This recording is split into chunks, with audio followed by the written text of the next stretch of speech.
Assalamu alaikum. I pray that you all are well. Today is our first session of Islamic studies in which we will discuss about religion and will try to know what religion is.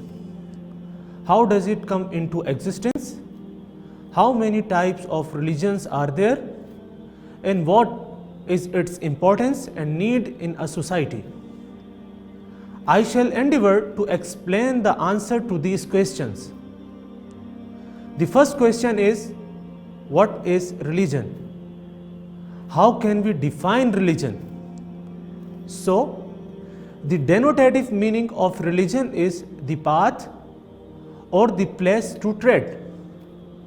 Different philosophers and historians have explained religion as terminology keeping in view their context and depth of studies. This can be summarized as religion is the sum of all the restrictions, laws, rules, and regulations that people of a nation or society adhere in order to fulfill their spiritual satisfaction and spiritual requirements.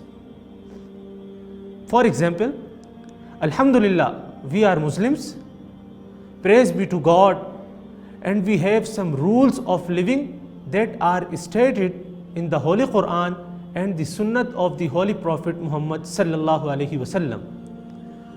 What should be life of Muslim? What kind of society should he adopt? What kind of attitude should he have towards people? How should dealings and finances with people be?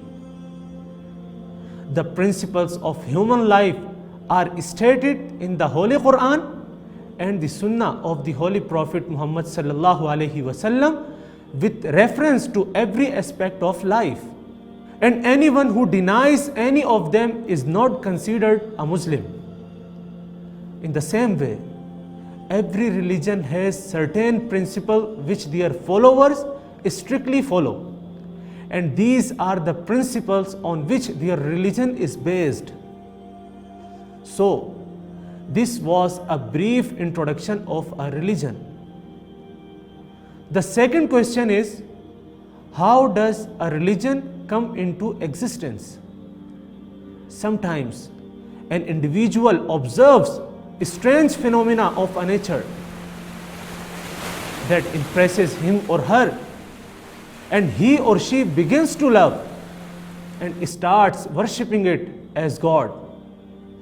This results in creation of a new religion.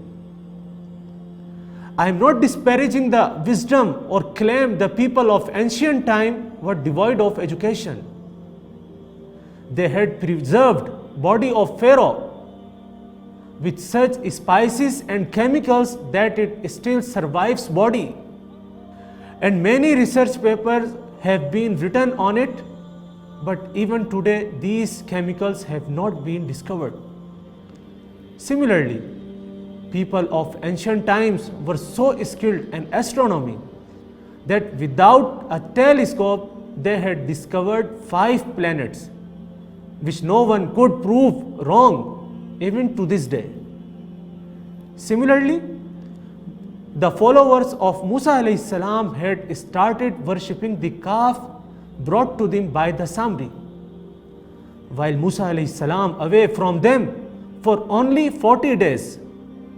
And the followers argued that this calf make noises even when it is in ain. There are many more such examples which show that people were influenced by the phenomena of nature and started worshipping it, and this series of worship gradually became so frequent and effective that people made different objects as their gods. So, over the time, people made animals like elephants, langurs, and cows as their god. The third question is, how many types of religions? There are 2 types of religion. The first type consists of those religions who have the book revealed by Allah Almighty, such as Judaism, Christianity, and Islam. Therefore, books were revealed by Allah subhanahu wa ta'ala for these ancient civilizations. Allah revealed the Torah for the Jews, the Bible for the Christians, and the Holy Quran for the Muslims. These are called Semitic religions. However, later on, Jews and Christians turned into rocks, and their scholars modified the revealed scriptures for personal gains. Thus, these religions lost their sanctity. And the scriptures for the Muslim is the Holy Quran, the protection of which is the responsibility of Allah Almighty Himself. Therefore, despite the fact that the Muslim in general do not observe true essence of teaching, but Quran is still safe from change and will remain safe till the day of resurrection, inshallah. Because Allah subhanahu wa ta'ala said, Inna nahnu nazzalna dhikra wa inna lahu lahafidun. Surely we have revealed it and we are its guardians. Therefore, the Holy Quran is safe not only in the written form but also in the hearts, because it is the last revealed scripture. Allah Almighty has guided mankind through this book. The point is, did we take active participation in protecting the Holy Quran the way our ancestors had done? The second type of religion consists of those who do not have revealed guidance that has been sent down by Allah subhanahu wa ta'ala. Although they have book that has been handed down to them from their ancestors, being the followers of the religion, but it is not revealed by Allah Almighty. For example, religions like Hinduism, Buddhism, and Sikhism. These religions are called non-Semitic religions. The fourth question is, what is the need and importance of religion in a human society? So, the need for religion is recognized for humans. And the religion is not only a personal matter of an individual, but also a collective matter. Because no society can be an ideal society without religion. The need for religion is more for society than for one's personal life. You can determine the necessity of religion is for the reasons like natural need, spiritual need, and social need.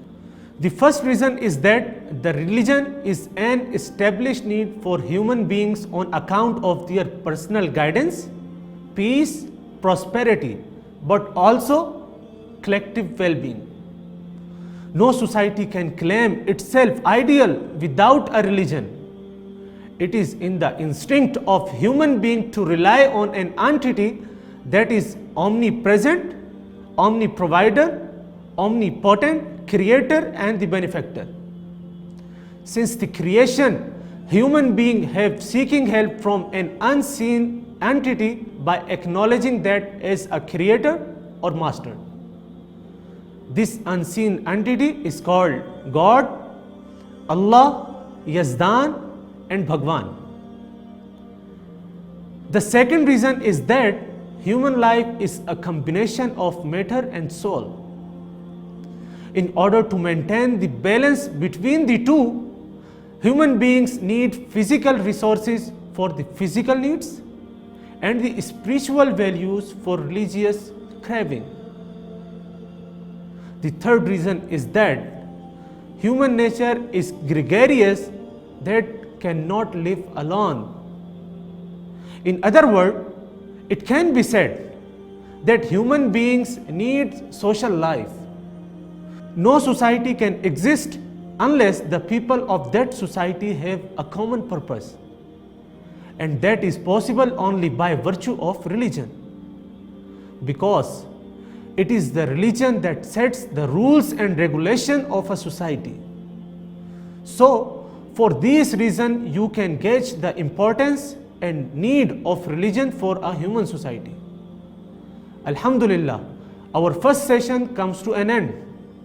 Inshallah, in the coming session, we will discuss the major religions of the world and their religious and social customs, and we will also compare these religions with Islam.